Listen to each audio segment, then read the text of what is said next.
Hello friends, मैं समीर। आप लोगों का अपना चैनल टेक्निकल आईटीआई में स्वागत है। तो कैसे हैं आप सब? उम्मीद करते हैं कि आप लोग बहुत अच्छे होंगे, स्वस्थ होंगे, मस्त होंगे, अच्छे से पढ़ाई कर रहे होंगे। गाइस, हम लोग जो है 11 नंबर चैप्टर जो है देख रहे थे। हम लोग 11 नंबर चैप्टर का जो है पार्ट 2 देख चुके थे। ठीक है, आज जो है हम लोग पार्ट 3 कवर करेंगे। तो आप लोग रेडी हैं? चलिए फिर स्टार्ट करते हैं। गाइस, स्टार्ट करने से पहले आप लोगों से एक रिक्वेस्ट है, प्लीज़ अभी तक वीडियो को लाइक नहीं किया तो वीडियो को लाइक कर दीजिए, चैनल को सब्सक्राइब कर लीजिए और बेल आइकन को प्रेस कर दीजिए, जिससे कि आपको टाइम टू टाइम वीडियो की नोटिफिकेशन मिलती रहेगी। ठीक है, और अपने फ्रेंड सर्कल में शेयर कीजिए ताकि आपके फ्रेंड्स जो भी हैं वीडियो का लाभ उठा पाएँ। और जो है कोई भी सुझाव हो, कोई भी कन्फ्यूज़न हो तो कमेंट बॉक्स में कमेंट करके ज़रूर बताइए। आप लोगों के लिए कमेंट बॉक्स खुला हुआ है। और टेलीग्राम चैनल ज्वाइन कर लीजिए। टेलीग्राम का लिंक वीडियो के डिस्क्रिप्शन में। टेलीग्राम का नाम टेक्निकल आईटीआई है। ठीक है, तो टेलीग्राम ज्वाइन कर लीजिए आप लोग, जिससे क्या होगा, आपको एमसीक्यू क्वेश्चन कराते हैं तो उसका जो है पीडीएफ प्रोवाइड करा दिया जाएगा टेलीग्राम पे। ठीक है, तो इसलिए ज्वाइन कर लीजिए। चलिए स्टार्ट करते हैं। अभी तक लाइक नहीं किया तो प्लीज़ लाइक कर दीजिए। देखिए हम लोग स्टार्ट देख चुके थे, सेल बैटरी के बेसिक देख चुके थे हम लोग। जो है आज हम लोग सेल के टाइप जो देख रहे थे हम लोग आज यहाँ से देखेंगे डैनियल सेल से। ठीक है, देखिए हम लोग यहाँ तक हम लोग इसके पहले देख चुके थे। आज हम लोग यहाँ से स्टार्ट करेंगे। ठीक है, डैनियल सेल क्या होता है उसके बारे में समझिए। देखिए, सन 1836 में जो है प्रो डैनियल ने प्रयोगशालाओं में प्रयोग किए जा सकने वाले सेल का निर्माण किया। वैज्ञानिक प्रो डैनियल के नाम पर इस सेल का नाम डैनियल सेल रखा गया। इसमें एनोड के रूप में तांबे का एक बेलनाकार पात्र प्रयोग किया जाता है, जैसा कि निम्न चित्र में दर्शाया गया है। ठीक है, देखिए यहाँ पे आपको दिख रहा होगा। देखिए ये जो है आपका जिंक का रॉड है। ठीक है, और यहाँ पे ये कॉपर का रॉड लगा हुआ है। ठीक है, ये निगेटिव पॉइंट बनाया गया है और ये जो है आपका पॉजिटिव पॉइंट है। ठीक है, और इस तरीके से CuSO4 का यानी कि क्रिस्टल जो है इसमें डाला गया है। और जो है ये जो बर्तन है ये तो है तांबे का बर्तन बनाया गया है। ठीक है, और इसमें CuSO4 का घोल डाला गया है और ये जो है छिद्रपूर्ण बर्तन है। देखिए यहाँ से छिद्रपूर्ण जो है बर्तन है। ठीक है, तनु H2SO4 का जो है इसके अंदर घोल डाला गया है। ये इसी को हम लोग डैनियल सेल कहते हैं। ठीक है, चलिए आगे देखिए, आगे क्या है। बर्तन में ऊपर की ओर तांबे का जो है छिद्रयुक्त जो है छज्जा बनाया जाता है, जिसमें कॉपर सल्फेट से ठोस क्रिस्टल भरे जाते हैं। इस सेल में कॉपर सल्फेट का घोल इलेक्ट्रोलाइट के रूप में प्रयोग किया जाता है। एक लंबे बेलनाकार संदर्भ पात्र में तनुगंधक का अम्ल H2SO4 भरा जाता है और उसके बीच एक जस्ते की छड़ स्थापित की जाती है, जो कैथोड का कार्य करती है। ठीक है, चलिए आगे देखते हैं।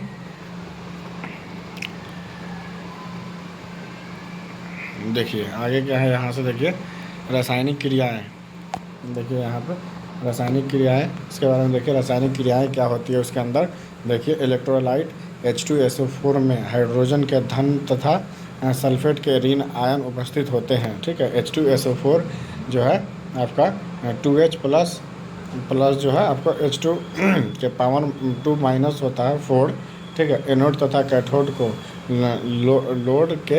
लोड से संयोजित कर देने पर सेल में निम्न रासायनिक क्रियाएं होती है। ठीक है, कौन सी क्रियाएं होती है? देखिए पहली क्रियाएं क्या है। एनोड पर Zn प्लस यानी कि zinc plus H2SO4 equal to आपका जो है ZnSO4 plus H2 gas release होती है। और दूसरा पॉइंट है आपका एनोड पर CuSO4 plus H2 equal to H2SO4 plus Cu बनती है। इसमें जो है रिएक्शन होती है। ठीक है, इस प्रकार कैथोड पर मुक्त हुए हाइड्रोजन कॉपर सल्फेट से क्रिया करके तांबे तथा गंधक का अम्ल उत्पन्न करती है। ठीक है, देखिए इसका बेनिफिट क्या है, लाभ क्या है, एडवांटेज क्या है उसके बारे में देखते हैं। लाभ देखिए, पहला पॉइंट क्या है आपका, इसे अनुरक्षण की आवश्यकता पड़ती है, जो है कम आवश्यकता पड़ती है।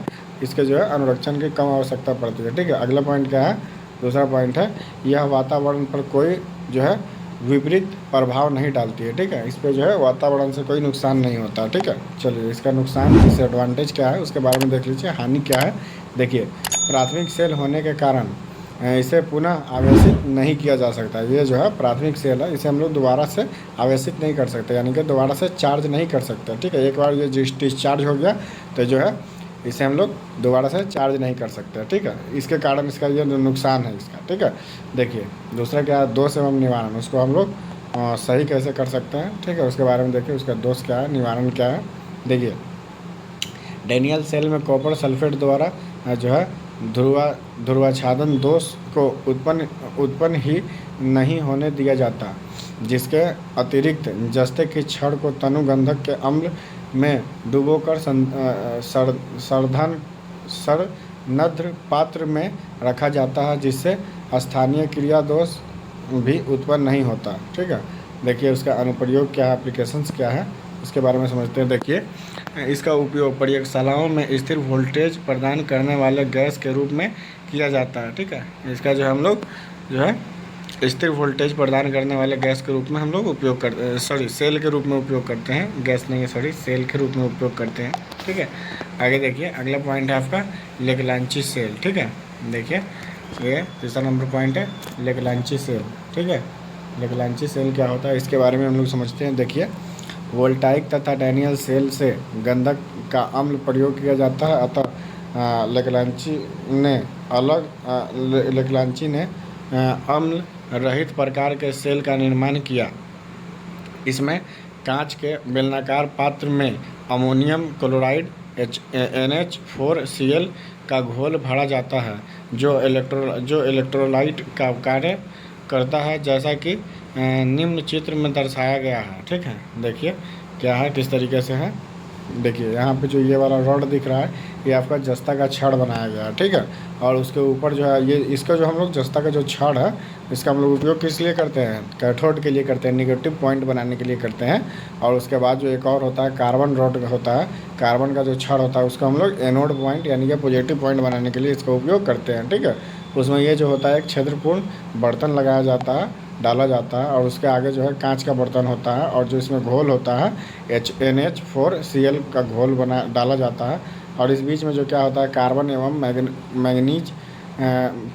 मैंगनीज डाइऑक्साइड पाउडर जो है MnO2 होता है। ठीक है, ये लेग्रांची सेल होता है। ठीक है, चलिए आगे देखते हैं। आगे देखिए पात्र के बीच में एक लंबे बेलनाकार सरदंध्र पात्र में मैंगनीज डाइऑक्साइड चूर्ण भरा जाता है, और इसके बीच में एक कार्बन की छड़ स्थापित की जाती है। कार्बन की छड़ एनोड का कार्य करती है, और मैंगनीज डाइऑक्साइड MnO2 वैद्युतिक विध्रुवक का कार्य करता है। इलेक्ट्रोलाइट में एक जस्ते की छड़ भी स्थापित की जाती है, जो कैथोड का कार्य करता है। ठीक है, इसकी रासायनिक प्रक्रियाएं क्या होती है। ठीक है, देखिए रासायनिक क्रियाएं क्या होती है, केमिकल रिएक्शन के बारे में देख लीजिए क्या होता है। अमोनियम क्लोराइड के जलीय विलयन में NH4 के धन आयन तथा Cl के ऋण आयंस उपस्थित होते हैं। जो यहाँ पे इसका फॉर्मूला दिया गया है क्या है, NH4Cl NH4 पॉजिटिव होता है प्लस Cl माइनस निगेटिव होता है। ठीक है, इसी तरीके से आगे देखिए, आगे आपका क्या है कैथोड पर। देखिए इसमें पहला पॉइंट दिया गया है कैथोड पर क्या होता है रिएक्शन, उसके बारे में देख लीजिए। देखिए इस क्रिया में हाइड्रोजन गैस मुक्त हो जाती है, जो एनोड के चारों ओर एकत्र होने का प्रयास करती है, परंतु विध्रुवक मैंगनीज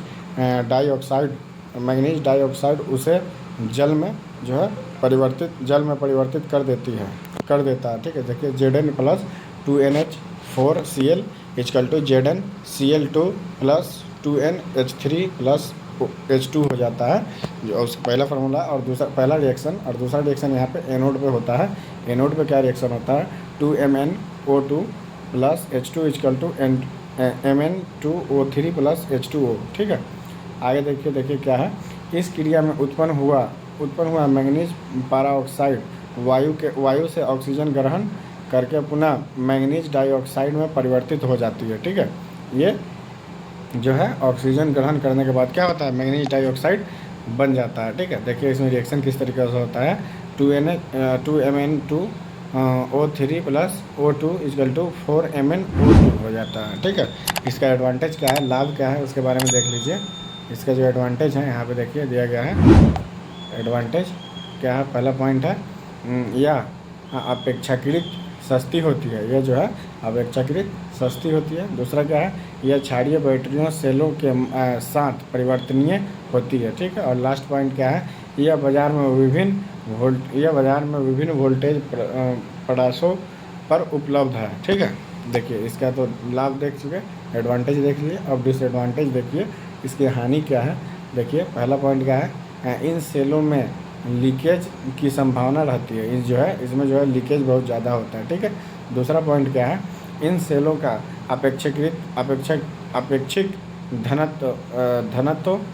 अपेक्षित घनत्व अन्य क्षारीय सेलों की अपेक्षा निम्न होती है। ठीक है, इसका दोष एवं निवारण क्या है उसके बारे में समझिए। इन सेलों में निम्न दोष उत्पन्न होते हैं, जैसे कि पहला क्या है, स्थानीय क्रियाएं। ठीक है, देखिए स्थानीय क्रियाएं क्या है, स्थानीय क्रिया क्या है, देखिए इस दोष को समाप्त करने के लिए जस्ते के छड़ पर जो है जस्ते के छड़ पर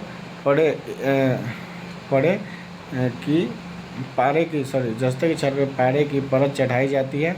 ठीक है, दूसरा क्या है इसका क्या है,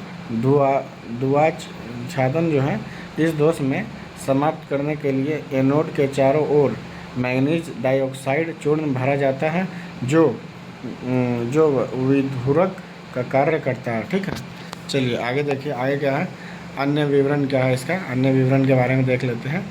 देखिए अन्य विवरण यहाँ पे, इस सेल का विद्युत वाहक बल 1.46 वोल्ट होता है, और इसका अतिरिक्त प्रतिरोध 1 से 5 ओम तक होता है।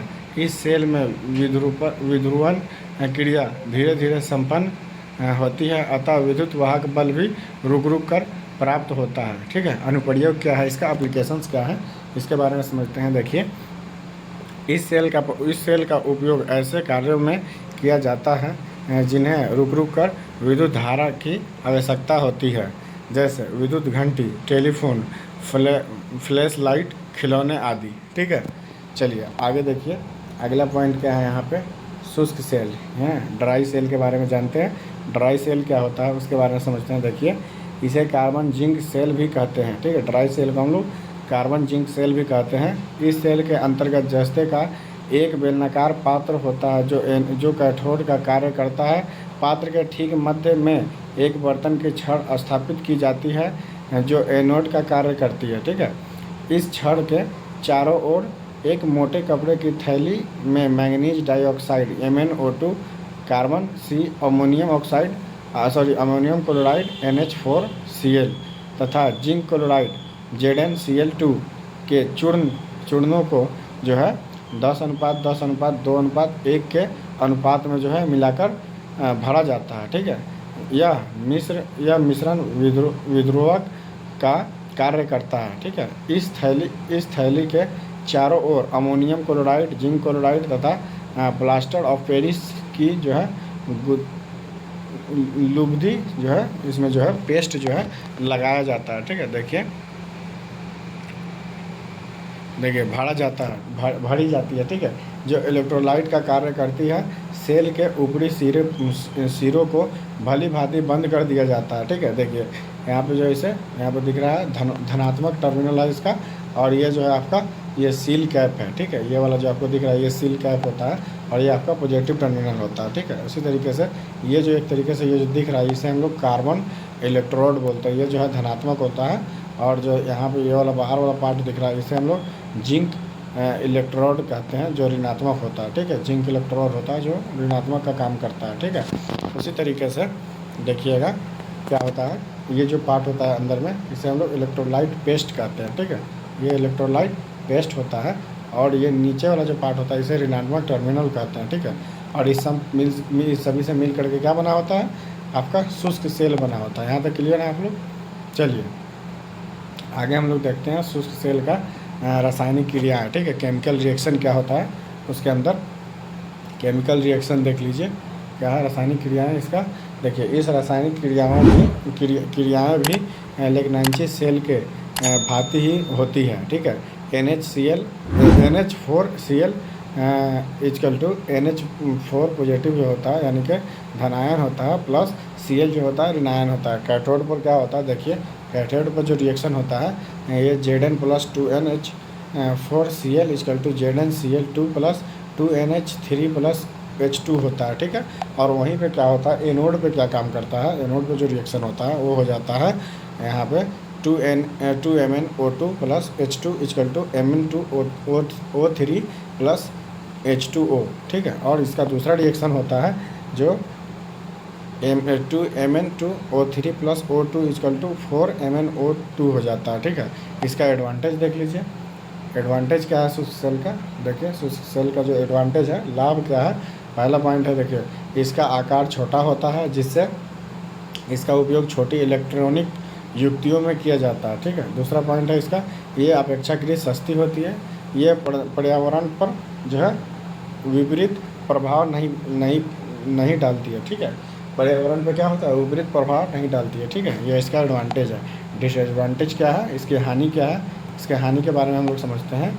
तो देखिए क्या है, सामान्यतः इसमें कोई दोष नहीं होता, परंतु इसे न तो पुनः आवेशित किया जा सकता है और न ही निष्क्रिय हो जाने के बाद इसका कोई उपयोग शेष रह जाता है, ठीक है। ये जो है जब डिस्चार्ज हो जाता है पूरी तरीके से, इसका हम लोग उपयोग नहीं कर सकते, इसका कोई मतलब नहीं रहता, ठीक है।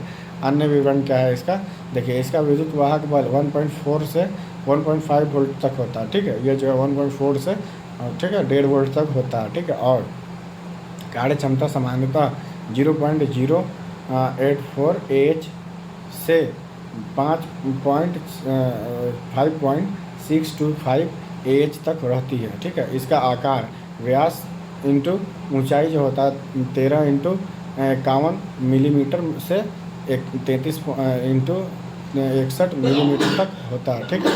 चलिए इसका अनुप्रयोग देख लीजिए, इसका अनुप्रयोग क्या है, देखिए यहाँ पे इसका अनुप्रयोग है, देखिए इसका अनुप्रयोग क्या होता है यहाँ पे देखिए। शुष्क सेल का उपयोग टॉर्च, टेलीफोन, विद्युत घंटी, कैमरा, दीवार घड़ी, विद्युत चालित खिलौने, ट्रांजिस्टर, रिसीवर व टेप रिकॉर्डर आदि उपकरणों में किया जाता है, ठीक है। इसका उपयोग हम लोग करते हैं, ठीक है। अगला है आपका मरकरी सेल, ठीक है। मरकरी सेल क्या होता है इसके बारे में समझते हैं। तो देखिए मरकरी सेल के बारे में समझिए। इसमें निकल आलेपित स्टील अथवा स्टेनलेस स्टील का एक बेलनाकार पात्र होता है जो एनोड का कार्य करता है। सेल के तली में मर्क्यूरिक ऑक्साइड HgO चूर्ण की एक परत होती है जो विध्रुवक और एनोड की भांति कार्य करती है। इस परत के ऊपर एक सरदंग पृथककारी परत जो है होती है जिसके ऊपर जो है पोटेशियम हाइड्रोक्साइड KOH की लुब्धि अवशोषक पदार्थ से बने पैड्स में भरी जाती है। यह इलेक्ट्रोलाइट का कार्य करती है, ठीक है। चलिए आगे देखते हैं। अगला पॉइंट देखिए, यहाँ है इसका जो है नियंत्रणता परीक्षण, ठीक है। नियंत्रणता परीक्षण क्या होता है उसके बारे में समझते हैं हम लोग। देखिए इस परीक्षण को ओपन सर्किट परीक्षण भी कहते हैं, ठीक है। इस परीक्षण को हम लोग ओपन सर्किट परीक्षण भी कहते हैं। इसके अंतर्गत वायरिंग में चित्र के अनुसार ओपन सर्किट की खोज की जाती है जिसकी विधि निम्न प्रकार है, ठीक है। पहली क्या है देखिए, मुख्य जो है इसमें पहली जो है देखिए मुख्य स्विच ऑफ स्थिति में हो। दूसरी क्या है सभी स्विच ऑफ स्थिति में हो। तीसरी क्या है सभी स्विच पंखे आदि संयोजित हों, ठीक है। और अगली पॉइंट है, चौथा नंबर पॉइंट क्या है, मेगर यंत्र के दोनों ई व एल सिरों को जो है वितरण बोर्ड के दो सिरों पर एक परिपथ पर लगाएं। और पांचवा पॉइंट क्या है, पांचवा पॉइंट है, अब मेगर के हैंडल को घुमाएं। यदि स्विच ऑफ है तो मेगर अनंत स्थिति दर्शाएगा, ठीक है।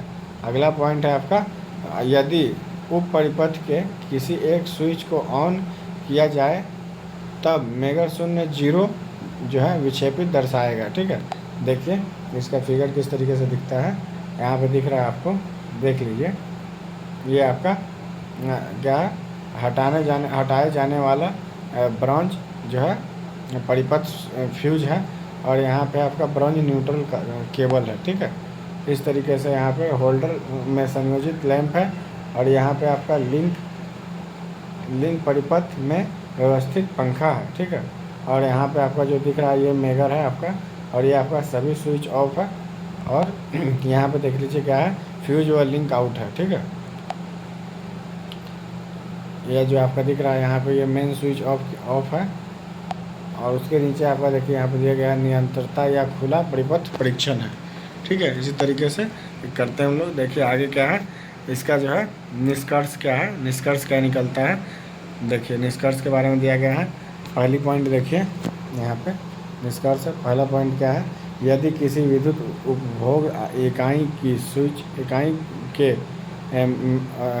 स्विच की ऑन स्थिति में मेगर शून्य विक्षेप नहीं दर्शाता तो इसका अर्थ है कि वह परिपथ ओपन है और उसमें नियंत्रता नहीं है, ठीक है। दूसरा पॉइंट क्या बता रहा है, यदि किसी विद्युत उपभोग इकाई के स्विच की ऑन एवं ऑफ दोनों स्थितियों में मेगर शून्य विक्षेप दर्शाता है तो इसका अर्थ है कि वह परिपथ शॉर्ट सर्किट है, ठीक है। आगे देखिए आपका जो है अगला पॉइंट जो है आपका ध्रुवता परीक्षण, ठीक है। ध्रुवता परीक्षण क्या होता है इसके बारे में भी हम लोग थोड़ा सा देख लेते हैं। ध्रुवता परीक्षण के बारे में तो देख लीजिए, ध्रुवता परीक्षण क्या होता है। इस परीक्षण के द्वारा यह जांच की जाती है कि फेज केबल को स्विच के द्वारा नियंत्रित किया गया है अथवा नहीं, और फेज केबल को